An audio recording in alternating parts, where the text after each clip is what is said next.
Space Ace. You can't forget Ace. Dude, it was killing me to see Kiss get those Kennedy Award things, and his wife, girlfriend, I don't know which, because he kind of either blow through them or they get makeovers and, like complete makeovers, but, they were Ace's girlfriend. And Ace was Ace. Ace was cool. Ace was one of the coolest guys I've ever met that I just, never met and then met. And he'd already been in the biggest band in the world to Ace Frehley's solo guy in '88. And he was doing the Frehley's Comet Tour, and everything was going pretty good. And he thought he was doing, he's going to... The only thing that would take him down was him. He was never going to get back to stadiums on his own, and I think he knew that. But if he could just do theaters, he was fine, because he played a theater out here. It held about 2,000, 2,500, 2,000. I can't remember what theater it is when I ask. It's in LA. It's still around. People still play there. I cannot remember the name of it though. But anyways, that's when I met him. So I said, let's go to the Rainbow. So my drummer, who was also a big Kiss fan, Rudy Tree, singer for Stiletto. We take off. We were waiting. It seemed like forever, but it was only 2 hours. When you're that old, everything is forever. So I'm like, dude, let's go. And we're walking down. He's walking in, and then that's how I met him. Asked for a pic. He says, you don't want an autograph? I go, a pic would be cool. Because autograph, got a pen, you got a piece of paper, which I could have done easily because Mario was right there. I was in the doorway of the Rainbow. Got to get Mario. Can I get a pen and paper so I can get a shirt? Because at that time, if you're in a band that was a big draw, and if you went into the Rainbow and were a big draw, brought a lot of girls in, or guys and girls, whatever, you got in free. So I got in free. I was in free through 87, late 86, 87, 88, 89, 90, 91, and then I was tired of it. I was tired of everything. Didn't go there, didn't go anywhere really. I went to local bars in Burbank. I'm like, I'm done with friggin' Hollywood. I'm done with the whole thing. It's dying. It's just a bunch of scumbags from other states that never made it, that are going to stay here until something happens, which usually was, they got into the movies, but not the good ones. I think they sing about it on Van Halen, Fair Warning, or Blizzard of Oz. No movies. A lot of people got into that. They just said girls did.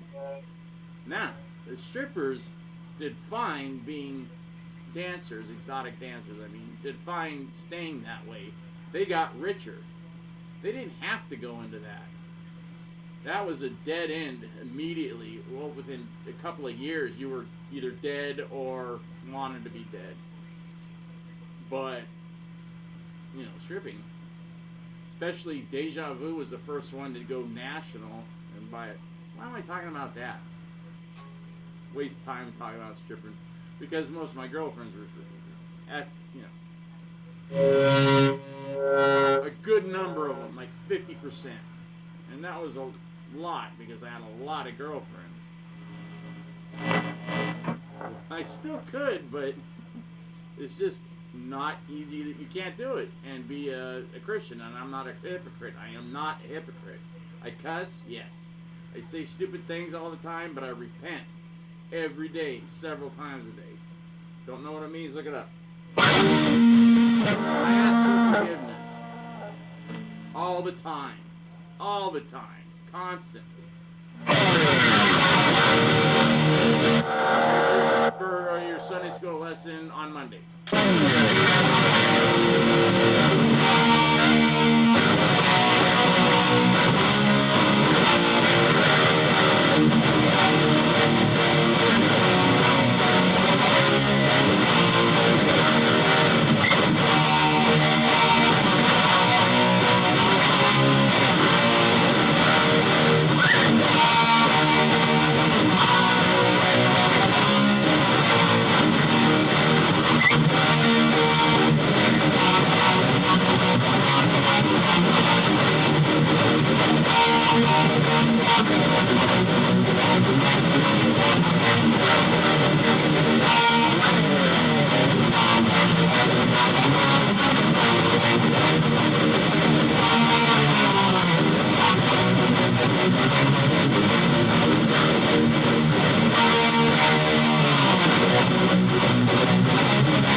EVH guitars were exactly the same, but now that I've been playing the Black Wolfgang for like 2 or 3 months exclusive, this is like a different guitar completely. It's crazy.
So how do you like the baby spot?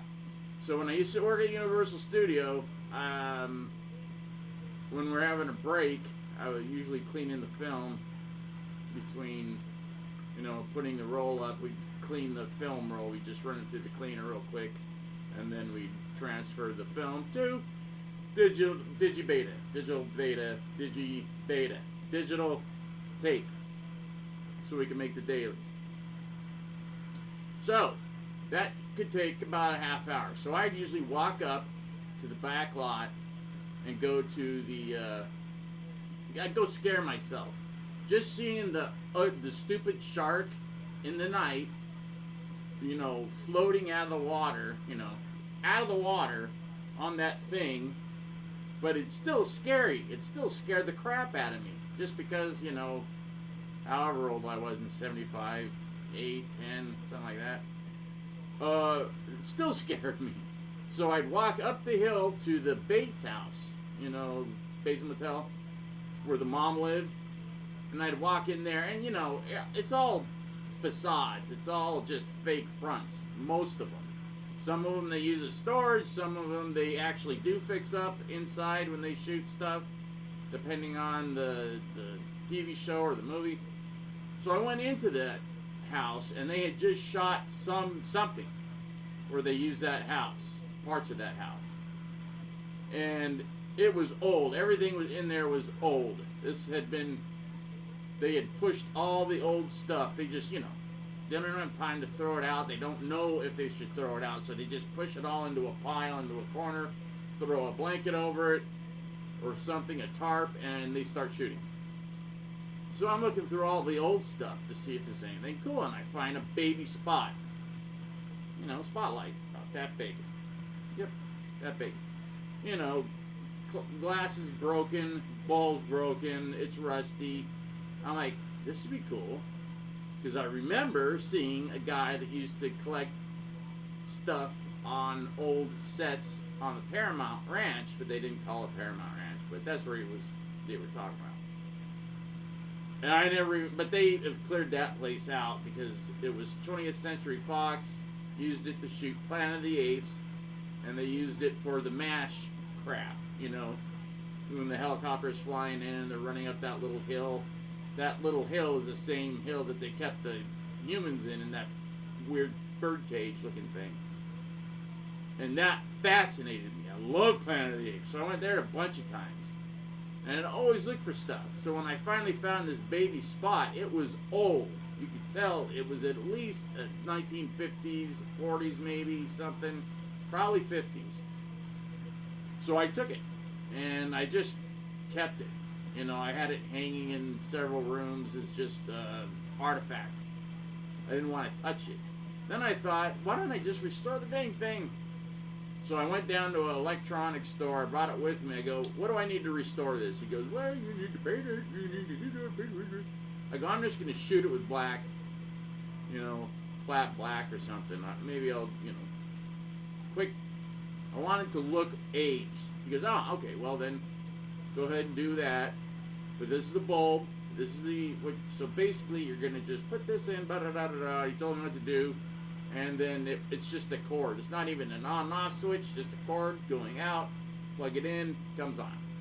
And then it was on a little swivel, and it was all in good shape, so I just cleaned it up and I can't get it to, go up here. But I can get it to hit the guitar because people are like, dude, I can't see your guitar. You can see it now, right? You can see that. What's this guitar? This guitar is almost 10 years old now, I think. When did they come out with? I can't remember. Oh, it's over 10 years old. I don't know. This is the FrankenStrat, not the Frankie, not the Mexican Frankie. This neck is a Mexican Frankie on a body that was very expensive, the Relic. Not the $25,000 one. There was another one. That's the one I got. And I hated the neck. I hated all the necks on those. I still do. But I'm finally kind of playing down some of them so they're not so rough. Because he would just get a neck, put it on, and play it. And if he had to do anything to it, he'd do it himself. He would file down frets and he would do whatever. Eddie did all his own stuff. He really did. It's not this thing that, he says he did, but he had a tech that did all this magic stuff. Just like with his amp. Jose, when I went and took my amp to Jose, and he just said, all I do is what they did, la la la la. He was Mexican. He was a Mexican, like an air conditioning repairman or something. I'm like, what? So I let him do his thing, and I got the amp back, and I still wasn't happy. So I took it, there was another guy I knew, Rick Chaddock and White Sister, and I took it to his guy, and his guy had made it sound amazing. It sounded more like Eddie than Eddie. And then I said, do you know anything about Motley Crue and the way that... He goes, yeah. I go, can I get a little more... He goes, we can do it or you can do it. I go, what do you mean? He goes, just put a micro amp and you dial in a little more power going in. So it's not distortion. It's just more driving the preamp tubes to get that crunch that you're looking for. Because that's what you're looking for. So you can do that. Or we can, spend a few more $100 or whatever, and may have to put in a knob or I go, no, let me try that. So I went down about an MXR micro amp, and that was the trick. Trouble is, it was a pedal, and that's the only pedal I had the whole time I played. And when Trick or Treat got going, we started playing gigs all the time, like 3 gigs a week, which was a lot. All over Southern California. 3 gigs a week in Hollywood's nothing. But all over, so, Hollywood, Anaheim, San Diego, back up to Hollywood, out to friggin', where we go, Victorville. We played everywhere, because they all wanted us, because of that TV show, the Tom Mass Street Rock to the Top thing.